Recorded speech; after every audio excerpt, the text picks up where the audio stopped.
पुढच्या बातमीकडे वळूया। Coastal road water park बनलाय। भरतीच्या लाटांचं पाणी हे कोस्टल रोडवरती आल्याचं पाहायला मिळतंय। कोस्टल रोड हे वॉटर पार्क बनलेलं पाहायला मिळतंय। भरतीच्या लाटांचं पाणी हे कोस्टल रोडवर आलेलं पाहायला मिळतंय।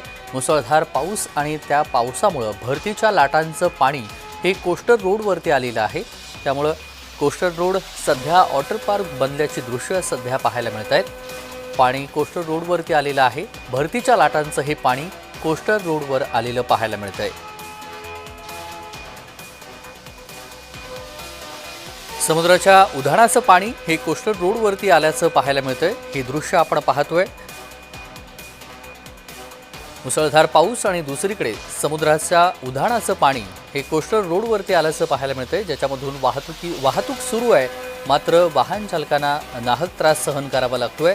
कोस्टल रोडचं हे वॉटर पार्क बनलेलं आपण पाहतोय।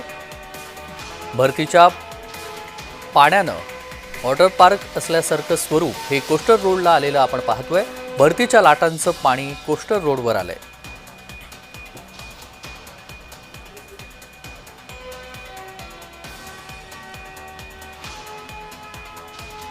समुद्रमार्गे जाणारा हा महत्त्वाचा मार्ग आहे आणि याच मार्गावर समुद्राच्या उधाणाचं पाणी, भरतीचं पाणी हे रस्त्यावरती आलेलं आहे आणि त्यामुळे वाहतूक सुरू आहे। मात्र वाहन चालकांना ह्या पाण्यामधून आपला मार्ग काढावा लागतोय।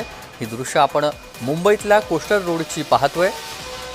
कोस्टल रोड वॉटर पार्क बनल्याची ही दृश्य आपण पाहतोय। कोस्टल रोड सागरी मार्गाने जाणारा महत्त्वाचा मार्ग आहे। अनेक मुंबईमधील महत्त्वाच्या शहरांना जोडणारा हा रस्ता आहे।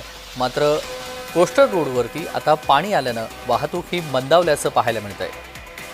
महेंद्र जोईल आपले प्रतिनिधी जोडले गेले आहेत। महेंद्र, कोस्टल रोडवर भरतीचं पाणी आलेलं आहे आणि त्यामुळे वॉटर पार्क सारखं स्वरूप सध्या रस्त्याला आलेलं आहे। महेंद्र, तेजस, काल जे हवामान खात्याने अंदाज व्यक्त केला होता की मुंबईत जे ते यंदा 4 महिन्यामध्ये 19 वेळा भरती आहे आणि याच महिन्यात ते 24 तारखेपासून 28 तारखेपर्यंत मोठ्या भरत्या असणार आहेत। त्याचं आज जे ते त्या भरतीमुळे जी 12 वाजता जी भरती होती त्या भरतीचं पाणी आहे ते कोस्टल रोड आल्याने कोस्टल रोडची जाणाऱ्या वाहनांना जो आहे तो याचा त्रास सहन करावा लागलाय आणि त्याचा जो त्रास आहे तो मात्र आता जो मुंबईकरांना त्याचा सहन करावा लागला। तर मुंबईवरती जे कोस्टल रोडवरती महानगरपालिकेचा अगदी धन्यवाद महेंद्र। आपण दिलेल्या सविस्तर माहितीसाठी बातमी संदर्भातले अपडेट वेळोवेळी जाणून घेऊ।